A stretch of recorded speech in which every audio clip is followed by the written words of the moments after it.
Ara continuarem amb la següent ponència, que va a càrrec Dani Milán, que ara mateix el presentaré.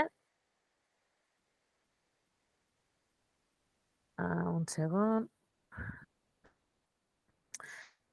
Vale.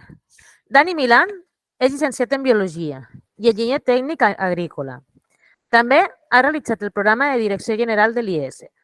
Des del 2014 és l'encarregat de la gerència de matxa, però la seva trajectòria va començar abans, desenvolupant càrrecs de responsabilitat dintre de la companyia en les àrees de depuració i laboratori. Avui ens realitzarà la ponència sota el títol Reptes actuals en la gestió urbana de l'aigua, quantitat i qualitat. Endavant, Dani. Hola, què tal? Bon dia. Entenc que presento ja la ponència, no? Comparteixo. Sí. A veure si... Vale. Deia a veure si la veieu. La veiem, perfecte. La veieu ja bé, sí? Però a veure, presenta-la, si es veu bé. Sí, la poso en mode presentació i oculto Perfecte. això. Us va bé? Sí? Superbé. Bé, doncs, bon dia. Intentaré fer un repàs així ràpid de com tenim el pati en l'àrea urbana, el que seria bàsicament la població i les ciutats. El primer que farem serà una mica de perspectiva, i quan dic una mica de perspectiva vol dir perspectiva, és a dir, mirar a veure si és veritat això que diuen, que som el planeta blau i que aquí tenim molta aigua. Doncs, com veieu, això no és cert. Històricament, jo crec que, suposo per un tema d'antropocentrisme, diguem-ho així, sempre hem considerat que érem una miqueta el malic del món i no és així. Només al nostre sistema solar, com veieu, la Terra és un cos celest amb poca aigua. Si us hi fixeu, hi ha algunes d'aquestes llunes, alguns d'aquests satèl·lits, que tant, òbviament, en proporció, però fins i tot en termes absoluts, té bastanta més aigua que la Terra. Per tant, amb això espero, diguem-ne, que caigui un dels mites habituals que es diu el planeta Terra no té gaire aigua. Baixant una mica el focus, això és una imatge del Washington Post de no fa gaire, va sortir fa pocs mesos, en què veureu, amb color taronja més fort, tots aquells llocs on hi ha més estrès hídric. És a dir, on faltarà més aigua, la combinació entre l'aigua disponible i l'aigua que es demanda, l'aigua, diguem-ne, que serveix per fer el dia a dia. Com veureu, per exemple, en els deserts no hi ha aigua, però és que tampoc hi ha demanda. Per tant, no és un problema seriós d'estrès hídric. Com veieu, l'estrès hídric aquest es concentra en el que seria el sud-est asiàtic, el que és el Mediterrani, bàsicament la regió mediterrània, i l'oest nord-americà. Pels que tingueu bona vista i hagueu sigut molt àgils, no sé si us haureu fixat, però em sembla que salto la pantalla. Aquí, no sé per què no m'ha saltat això. Si us heu fixat, quan parlava de la regió mediterrània, de fet, el Washington Post posa justament com a exemple Catalunya, si veieu, i parla que estem començant a moure ja l'aigua amb camions, de fet, i no sé si recordeu, no fa tant, a l'àrea metropolitana de Barcelona el vam moure amb vaixells, i no fa gaire el director de l'ACA, jo diria fa 2 o 3 o 4 dies, va tornar a posar sobre la taula aquesta possibilitat. Per tant, a més que estem en un planeta amb poca aigua, estem en una de les 3 grans regions que tindran més estrès hídric. Posant una miqueta més de focus i centrant-nos més en Catalunya, també comentar una cosa que moltes vegades la gent no té assumida, que és que Catalunya bàsicament està dividida en 2 àrees, fins i tot administrativament parlant. Una depèn de la Confederació Hidrogràfica de l'Ebro, que és aquesta de la part esquerra, i l'altra depèn més de l'Agència Catalana de l'Aigua, que són les conques internes. Aquest mapa el que ens indica és que, de fet, la costa, perquè bàsicament és la costa, que és on hi ha el 92% de la població, només consumeix el 40% de l'aigua. I això bàsicament és perquè en aquests territoris hi ha poca agricultura. Amb això ja tenim una mica la idea que la gran consumidora d'aigua és l'agricultura, que està a la plana de Lleida, bàsicament, tot el que és a l'interior de Catalunya. Bueno, aterrant encara més, no? Aquest seria una miqueta, a grans trets, com estaria distribuïda la demanda d'aigua justament en aquest territori del 92% de la població, però si afegíssim un 8% més a cada un d'aquests números, bàsicament els d'usos domèstics, tindríem el valor total. Com veieu, demandem en aquesta àrea interna, on hi ha el 92% de la població, hi ha una demanda anual d'uns 1.000 hectòmetres cúbics. Un hectòmetre són 1.000 milions de litres. 1.000 milions de litres. Un hectòmetre, també per ficar en context. A Ematsa, que portem Tarragona, Pallaresos, Catllà i la Canonja, més o menys consumim uns 10 hectòmetres. La demanda, com comentava, d'aquesta zona de Catalunya, el 92% de la població de Catalunya, demanda 1.000 hectòmetres. I d'aquí, els usos urbans, que és on jo centro una miqueta més la meva exposició, suposen, fent números així grossos, vora uns 600. Recordem que aquí li hauríem d'afegir aquest 8% de terres de ponent. Serien uns 600 hectòmetres cúbics. Per tant, aquests 600, si els desglossem, penseu que tenim primer usos no mesurats, que això moltes vegades en premsa erròniament es diu fuites, que són aquests una mica més de 100 hectòmetres, usos municipals, que serien bàsicament jardins, neteja viària, etc. La part més d'activitat econòmica i l'ús domèstic.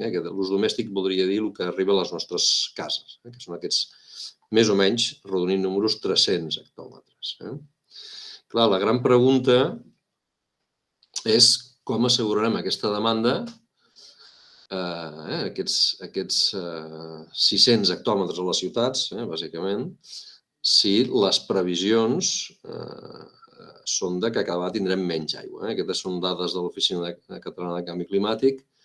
Com veieu, més cap al Pirineu estarem al voltant de menys 10%, però al litoral ens anem a menys 20%. Per tant, la gran pregunta és com aconseguir aquests 600 hectòmetres cúbics per les llars, com els mantindrem si ens anirem quasi a un 20% de mitjana, menys d'aigua disponible.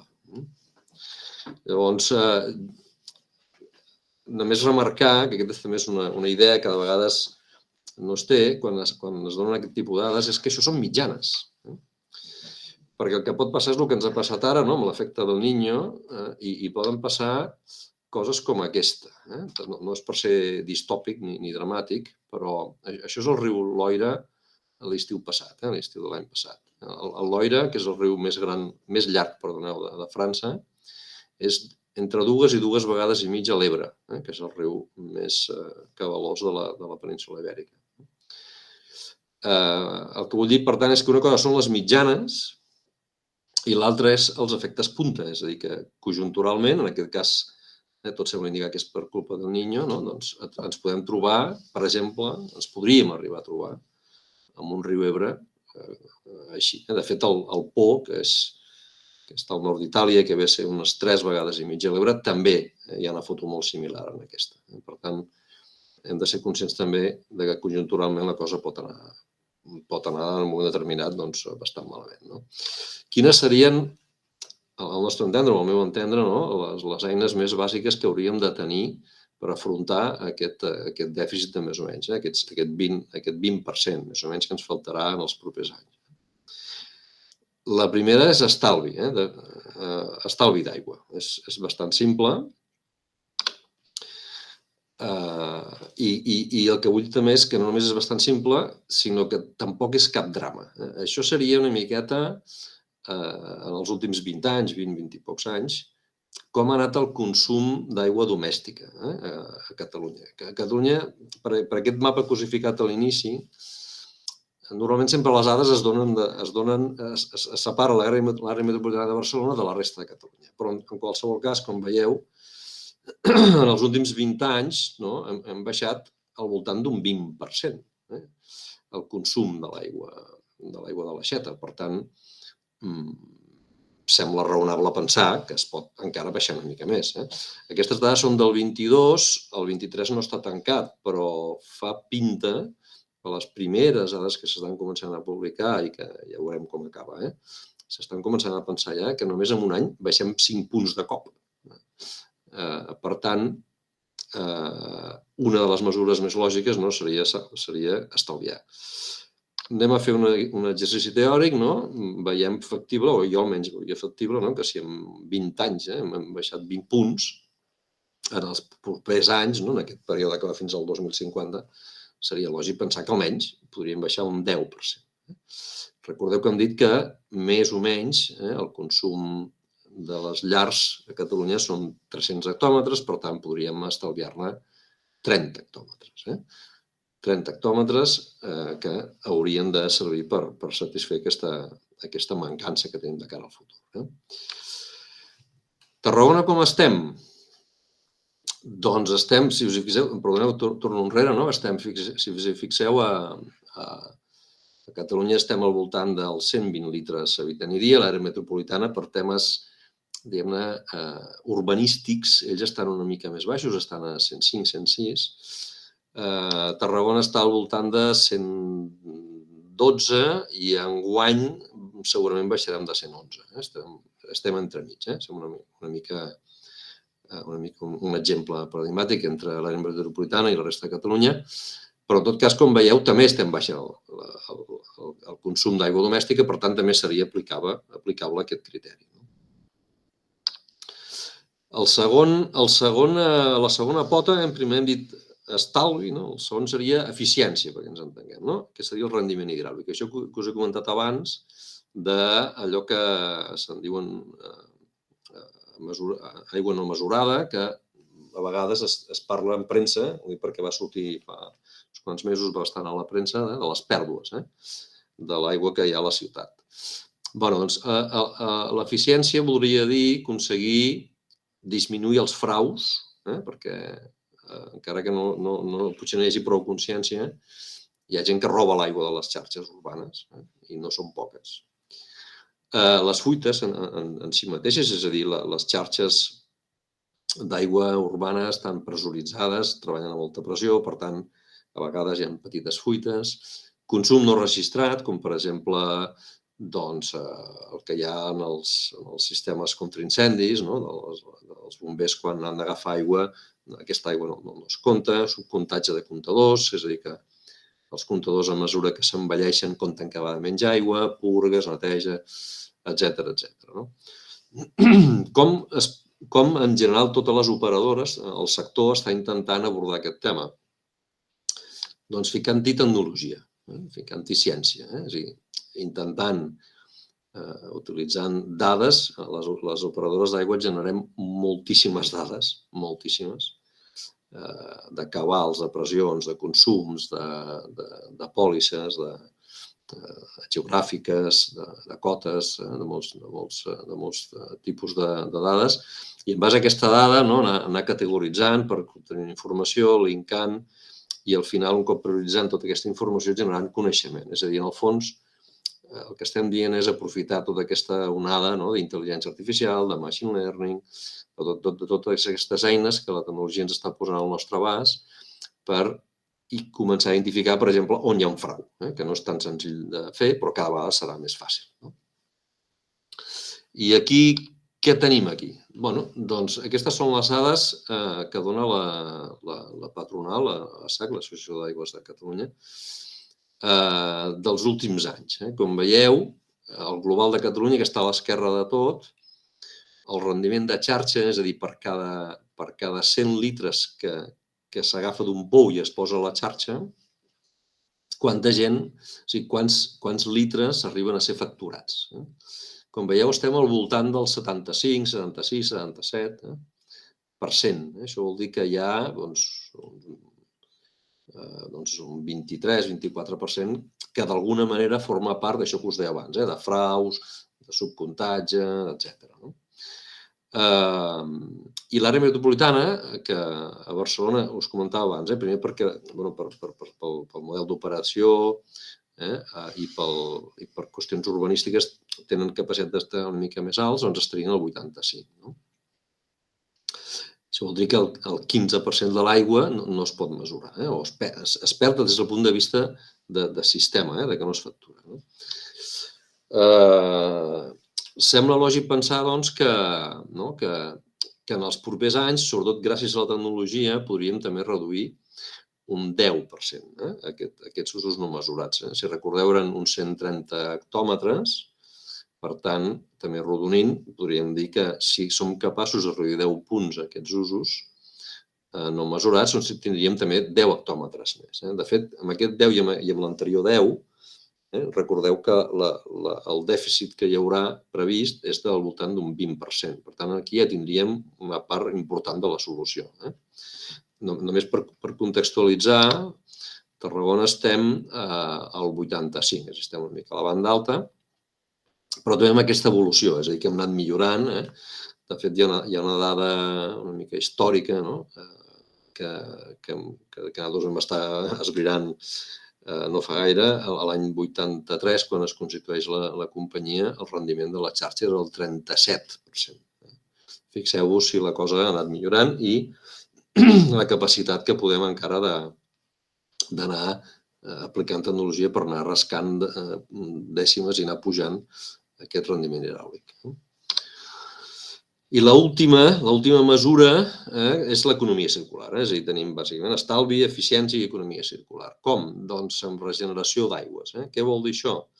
Doncs, tal com està demanant cada vegada més la Unió Europea, amb el European Green Deal, començar a agafar l'aigua residual, depurar-la, fer-li un tractament addicional, que normalment es diu tractament terciari, retornar-la al medi per tornar-la a captar i potabilitzar-la. Aquesta és la via que, en principi, la Unió Europea està impulsant més. Un exemple clar d'això, que a més estem visquent pràcticament en directe últimament, és l'àrea metropolitana de Barcelona, que és d'Aigües de Barcelona, i aquí veieu com estàvem comparativament a l'abril del 21, l'abril del 22 i l'abril del 23. Si us hi fixeu, pràcticament tota l'aigua que hi havia abans era superficial o subterrània, és a dir, de rius o de pous, i de cop i volta, en molt poc temps, hem passat a que el 25% de l'aigua que es veu a la ciutat, de fet ara és una mica més alt, perquè això és d'abril, ara ha pujat una mica, és a dir, quasi te'n vas al terç, és d'aigua regenerada. D'aigua, és el que us comentava, és aigua depurada, és a dir, aigua residual depurada que es fa un tractament terciari addicional. En aquest cas el que es fa és s'aboca al riu Llobregat i es torna a captar. I després, com veieu, hi ha un terç més o menys d'aigua desalinitzada, que això vol dir agafar aigua de mar. Que aquest és un recurs que és car, és molt car, però a nivell estratègic també pot donar, en situacions com aquestes, aigua, pot garantir aquesta aigua, aquest subministrament, aquesta demanda. I aquí podríem fer també el mateix exercici. Si traiem d'aquells 600 hectòmetres que dèiem al voltant dels 130-140 d'aigua que no es pot comptar o que es roba o que es perd, estaríem al voltant de 450 hectòmetres d'aigües residuals. Si en regenerem un 10%, podríem recuperar ja 45 hectòmetres cúbics. Per tant, tenim 10 més 10 més 10, tenim 30, una capacitat de 30 en els propers anys. Això seria una miqueta el que jo crec que hauríem d'anar fent en el temps per tal de fer front a aquest estrès hídric que tot sembla indicar que anirem a patar. Si parlem tota l'estona d'aquesta idea d'economia circular, d'agafar l'aigua residual depurada i tornar-la a aprofitar per potabilitzar-la després de passar-la pel medi, hi ha una pregunta que normalment no es fa gaire i que ens hauríem de tots plegats començar a pensar, que és què passa amb l'aigua que va al clavegram? Quina aigua es perd, quanta aigua es perd amb el clavegram? Doncs no se sap, això no se sap.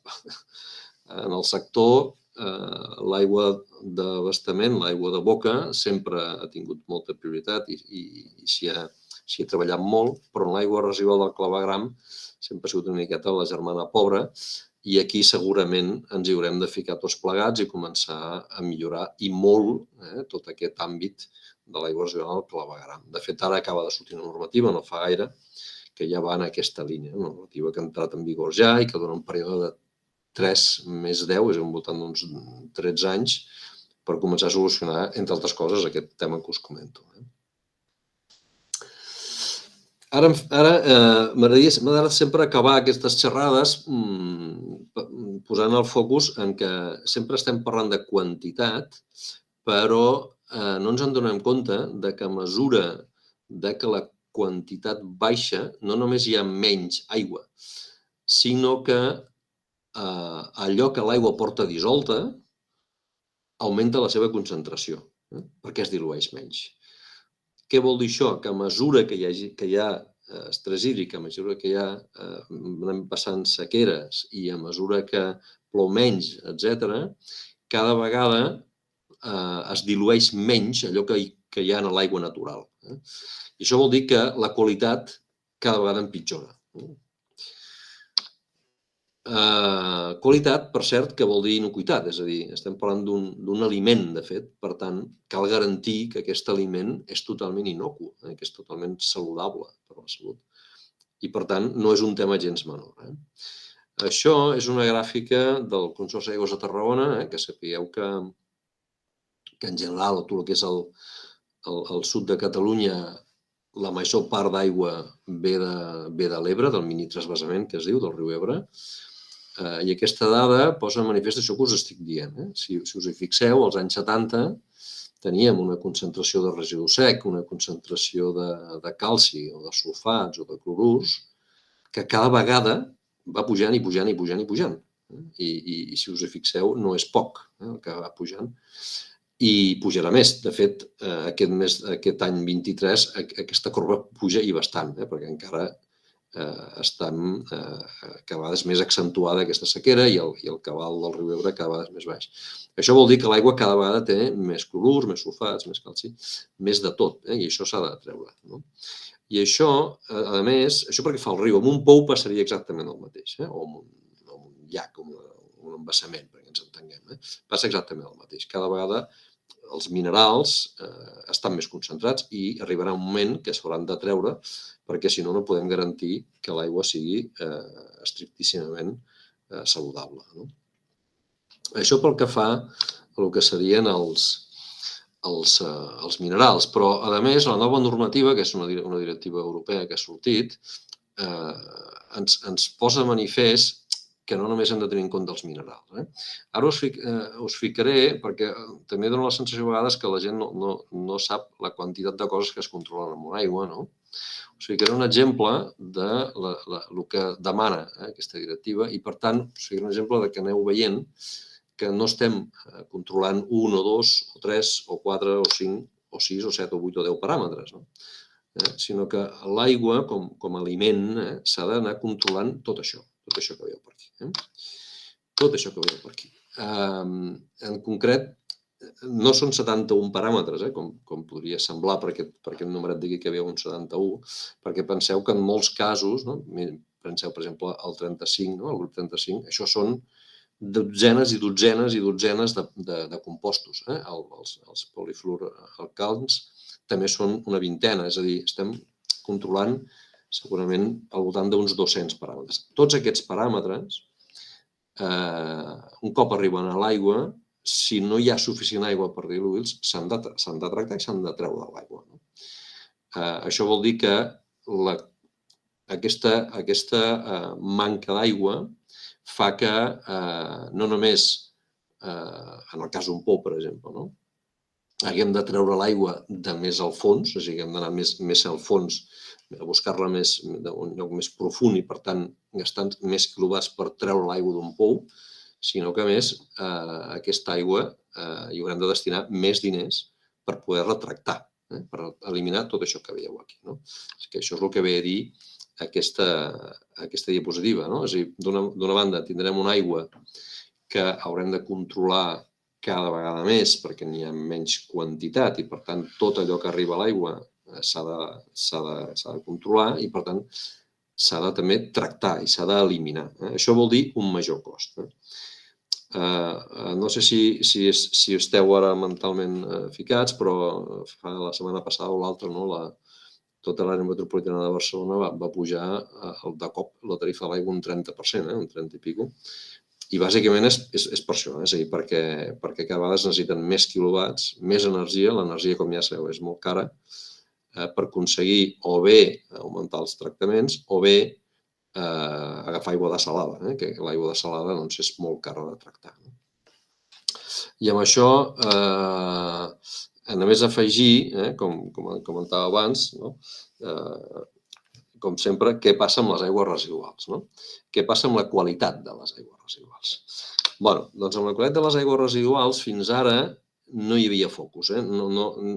Bàsicament el que es feia era agafar l'aigua residual, mirar que els grans quantitats de nutrients o de matèria orgànica en general, que puguin tenir impacte en el medi natural, com podria ser eutrofitzacions i coses d'aquestes, doncs eliminar-la, però no s'estava encara mirant tot aquest llistat de 70 paràmetres que estem, 70 o centenars de paràmetres que estem mirant. I aquí també el que ha fet la Unió Europea, de fet va ser fa poc, diria que va ser fa també 3 o 4 setmanes, està posant sobre la taula un esborrany de directiva que el que farà serà començar a demanar un major control en la qualitat, ja no només en la quantitat, que parlàvem abans dels rendiments, sinó també en la qualitat d'aquestes aigües residuals per tal d'identificar els contaminants, identificar els orígens, mirar de minimitzar, perquè cada vegada més tot sembla indicar que aquesta aigua residual acabarà anant a una depuradora, d'aquí acabarà en un tractament terciari, un tractament addicional, d'aquí al medi i ens la tornarem a veure. Per tant, com més contaminem l'aigua residual, pitjor. Més recursos, més energia i més diners haurem de destinar. I ja està. Em sembla que ha sigut bastant breu, també per donar peu, si ho enteneu, a qüestions. Moltíssimes gràcies, Dani. La veritat que sí que ha estat molt bé l'exposició i, a part, era la guinda del pastís que ens faltava aquest matí. Hem tingut dades d'Espanya, hem tingut dades de Catalunya i ara hem tingut dades de Tarragona. Que això també està molt bé quan la majoria dels que estem connectant són d'aquí. Llavors, jo volia fer-te una pregunta, més que una pregunta és com una reflexió. Quan parlem d'estalvi, potser ens hem de centrar molt en l'educació, també. Nosaltres ho diem tota l'estona, som educadores ambientals i llavors ens crida molt l'atenció el tema de l'educació. Però d'una altra forma seria, potser que la població està massa acostumada a obrir una aixeta i que de l'aixeta surti l'aigua. I tenim aquesta sort, però a vegades aquesta mala consum i llavors no som racionals a l'hora de gastar-la. Bueno, Tarragona està amb aquests 111-112 litres habitant i dia.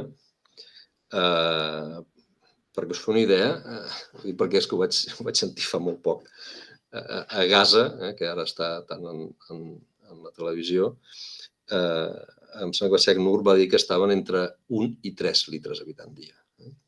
No cal arribar, òbviament, aquí. De fet, l'OMS dona per suficient, l'Organització Mundial de la Salut, 100 litres per habitant i dia. Tarragona, en general, estalvia bastant, tenint en compte que, a més, històricament, potser la gent que està escoltant no n'és tan conscient, però que sàpiguen que fa 40 anys no hi havia pràcticament aigua aquí i era aigua de mar, per tant, hi ha una mica de consciència d'estalvi. Però sí que és cert que el tema de la conscienciació en les escoles, de fet, nosaltres tenim també algun projecte educatiu en aquest sentit per anar a les escoles i conscienciar la gent. Jo amb això soc optimista, crec que cada vegada més la gent serà conscient que obrir l'aixeta, a part que darrere que surti aigua hi ha molta feina, que això és un bé preuat i que és un bé escàs. Jo sempre explico que amb això de les R's, tothom, tots els ambientalistes i els ecologistes i la gent preocupada pel medi ambient sempre parla de reciclar, de reutilitzar, no sé què. Hi ha una R que normalment no utilitzem mai, que és la de renunciar. I segurament passar de 112 litres habitant dia, renunciar a 5 o 6 o 7 litres no hauria de suposar un esforç per ningú. No és un tema. Si la mateixa Organització Mundial de la Salut te diu que amb 100 litres pots passar i estem a 112, no és un 10%, és un 12% una mica més d'aigua que podem estalviar sense, jo crec, que això afecti la qualitat del dia a dia de les llars. Bueno, sempre nosaltres, quan basem en les R, sempre diem que nosaltres sempre ens han venut una R que és el reciclatge, però deixem pensar en aquesta R i anem a reduir. Reduir, sí. Reduir és una forma de renunciar a coses, també, no? Llavors, que trobem que és l'important, que ja sí, està molt bé econòmicament, ens tiren cap a un costat, però pensem com a persones, pensem cap al planeta. Llavors s'han entrat al xat unes preguntes. Hi ha una que no és una pregunta, però l'estava llegint ara i me l'agradaria compartir amb tu, que és la de Susana Quadros, que us fa un missatge cap a Matxa, que vull agrair a Matxa que fa anys va avisar els municipis veïns d'un episodi de contaminació per mercuri provinent de l'aigua de l'Ebre que el Consorci no analitzava en continu. Ara sí, el seu avís va salvar vides, n'estem segurs. Trobo que... no era una pregunta, no estava prevista, però trobo que és d'agrair. Només dic, molt agraït, perquè a més jo estava en aquell moment a peu de canó en el laboratori, ho vaig viure de manera personal i molt dura, nits inclosos 48 hores seguides, ho recordo bé. Doncs per això m'ha agradat, perquè és com un agraïment i per la vostra feina també feu molt. I llavors una pregunta que ens fa Roger Vilalta és quants dipòsits d'aigua seria necessari i de quines dimensions haurien de ser per poder aprofitar i depurar l'aigua en dies de fortes pluges a Tarragona? Quina és la previsió de cara al futur? Aquesta és una molt bona pregunta, Aquesta dada així, amb detall, és difícil de donar, perquè per això necessitaries un pla director que prevés un projecte a molt llarg termini o com a mínim molt voluminós. Jo amb això faré dues reflexions. Una acaba de sortir, em sembla que no ho he dit, però era la normativa que ha sortit fa un mes o així, que comença a posar les piles a tots plegats en relació al clavegueram, l'aigua residual, que és el nou reglament del domini públic hidràulic, comença ja a posar sobre la taula el que se'n diuen els anti-DSUs i els antitempestes. Anti-DSU és un sistema de descàrrega del sistema unitari, és a dir, allò que hem de pensar que quan plou molt hi ha dos escenaris. Els primers 20 minuts, depèn de l'orografia, igual són 15 o són 30, però els primers 20-25 minuts, que aquesta aigua està molt contaminada. Per què? Perquè està netejant el terra de les ciutats, bàsicament, des de les rodes dels cotxes, les gomes, tot això, fins a la pols, tot això. Llavors, per això el que es posa damunt de la taula són aquests tancs que haurien d'estar connectats al sistema de clavegueram i agafar aquestes aigües per evitar que no vagin a medi. Aquests tancs anti-DSUs se n'haurien de posar uns quants a la ciutat, ja no només per un tema de quantitat d'aigua a recollir, que en recolliríem, bastanta, sinó per no vessar aigua a medi que pugui estar contaminada, que no seria una contaminació de l'aigua residual, sinó de l'aigua de pluja que neteja el carrer, per resumir-ho molt. I després hi ha una segona infraestructura, que són els tancs antitempesta, que aquests tenen per objectiu retenir aigua, que seria estrictament retenir aigua. Aquests són tancs, si els primers són tancs, no sé, per posar un número, dependria de cada subconca urbana, però jo què sé, de 1.000 metres cúbics a 5.000 metres cúbics, un metre cúbic són 1.000 litres. Els tancs antitempesta estem parlant de 50.000 metres cúbics, 100.000 metres cúbics. Això també pensem que això vol dir construir uns dipòsits mastodòntics, sobretot els antitempesta, en el subsol. A la ciutat de Tarragona, a més, com tots sabem, hi ha restes romanes per tot arreu. Pensem que nosaltres a clavegueram, quan fem obres a clavegueram, sempre estem pendents d'aquests temes, per tant, no és senzill. Ara bé, dit això, no tenim la dada encara prou estudiada, però en funció del número de quantitat d'aquests tancs que es puguin arribar a instal·lar a la trama urbana, doncs fàcilment estàs parlant de mig hectòmetre o un hectòmetre cúbic d'aigua que, diguem-ne, el que es faria és retenir aquesta aigua. Un cop passades les pluges i que el clavegram deixi de sobreeixir, el pots incorporar a la depuradora, és a dir, pots incorporar al sistema de drenatge i d'allí la depuradora. Per tant, es podria aprofitar. A més que no només hi ha això, no només hi ha els tancs, sinó també hi ha altres eines, de superfícies drenants, de tancs, de basses de laminació, etc. Moltes gràcies, Dani. Crec que hi ha molta informació de matxa que a vegades ens escapa de les mans, també. Com deia en Mariano, jo crec que amb cada ponent que hem tingut avui podríem fer una ponència, un dia sencer de curs, perquè de matxa, clar, és una empresa que tothom la coneix, però a vegades no coneixem ben bé la feina que fan ni les coses que passen dintre. No és tan fàcil tindre aigua, com has dit, ni quantitat ni qualitat per tothom. Ara et passo amb la meva companya Judit. Jo em despedeixo, així que moltes gràcies, Dani, i continuem amb Judit. Gràcies.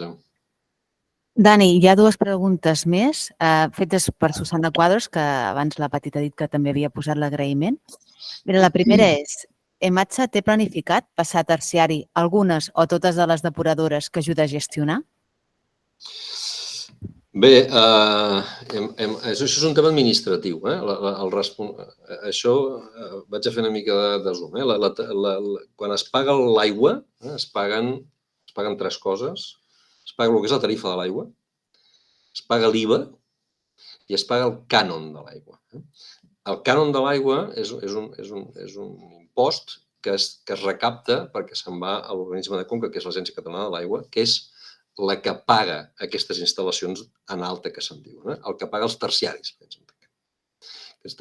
En aquests moments a Tarragona hi ha 2 depuradores, la que hi ha al port, que agafa bàsicament tot el que és el casc urbà, els barris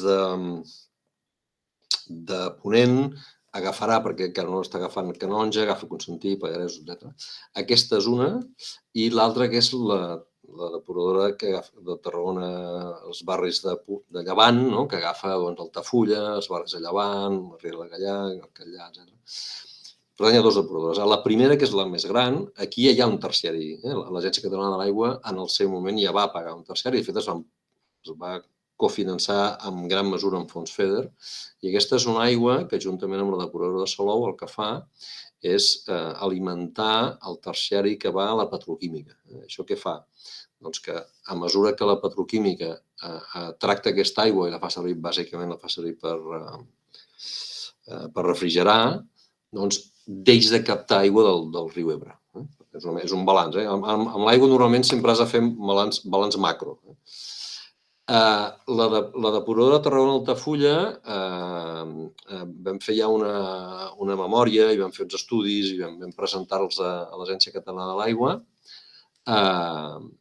i el que s'ha establert en el nou pla de finançament, que és pel 2022-2027, és construir allà un terciari. Per tant, allí hi haurà un terciari que la idea que en principi portem nosaltres és reutilitzar tota aquesta aigua per recarregar la zona del Baix Gaià i eventualment poder agafar com a mínim una part d'aquesta aigua per ús de boca, perquè per la gent que sou de Tarragona, els barris de Ponent tenen un problema significatiu greu, que és que algunes vegades que el Consorci d'Aigües de Tarragona, per operatives seves, tenen un problema i no donen aigua, allà no hi ha alternativa. Per tant, necessitem, encara que sigui per causes d'emergència, poder extreure aigua d'algun lloc i prèviament n'hi hem de ficar. Perfecte. I la segona pregunta que també planteja la Susana és Desalinitzar, sí.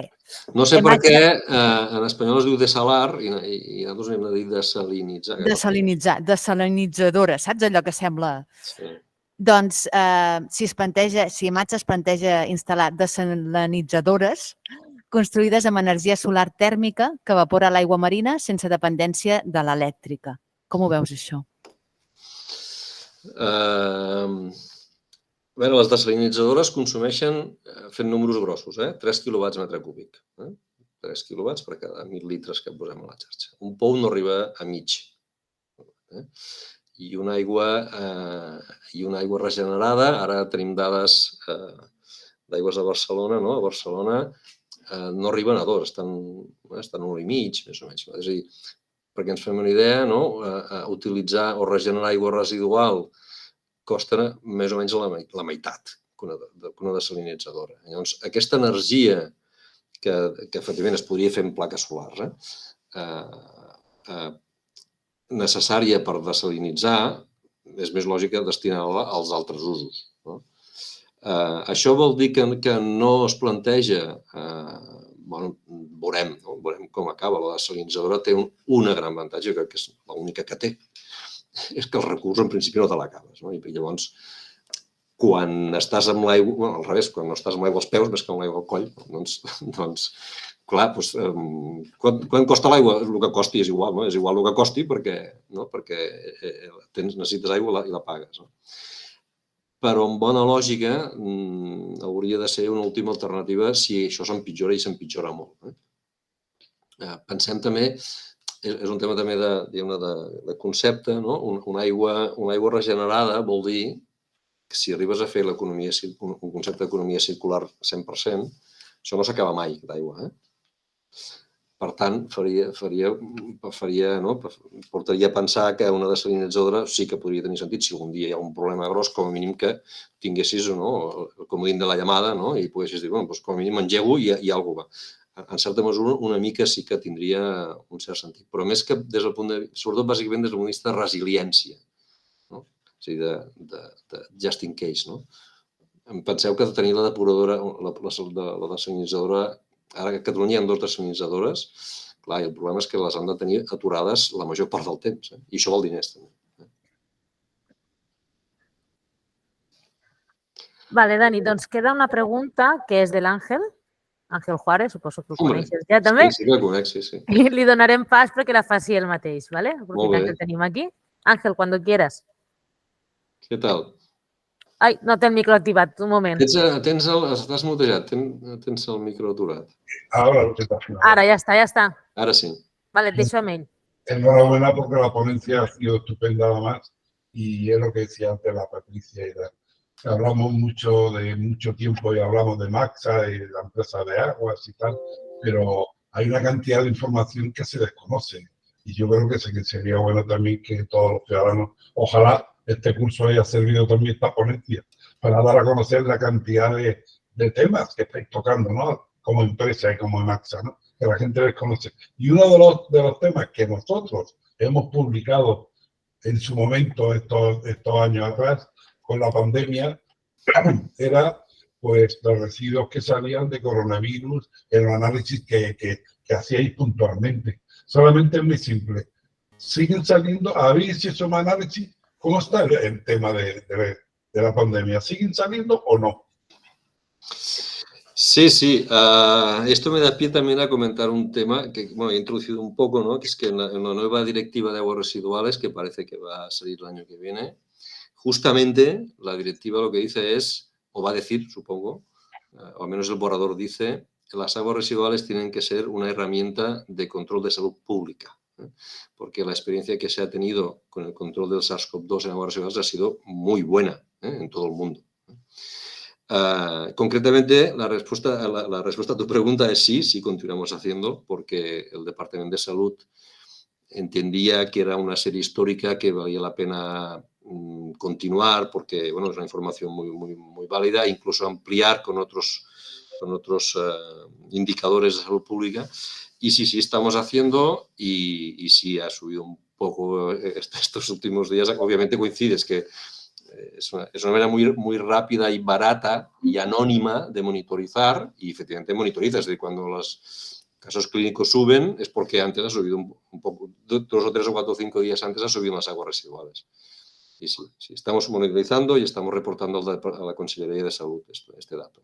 Y eso va a ir a más, a mucho más. ¿Ah, sí?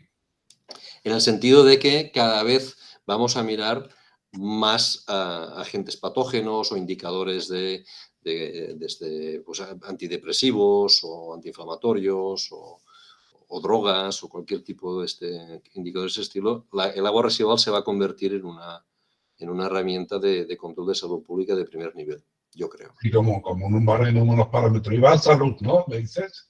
Sí, estamos reportando a salud. Aparte que creo que también publicamos en el portal del ayuntamiento, también están esos datos. Pues nada, pues muchas gracias. Muchas gracias, A Dani, vosotros por invitarme, que por cierto, no lo he dicho al inicio, agradecer a la organización que nos hayáis invitado.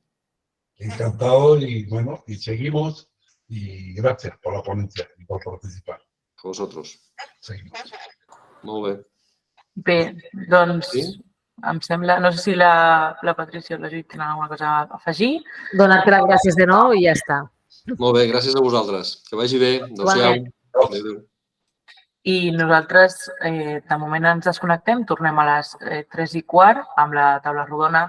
Tenim aigua per tothom i deixem aquesta pregunta i ens veiem. Deixem una petita pausa per dinar i tornem.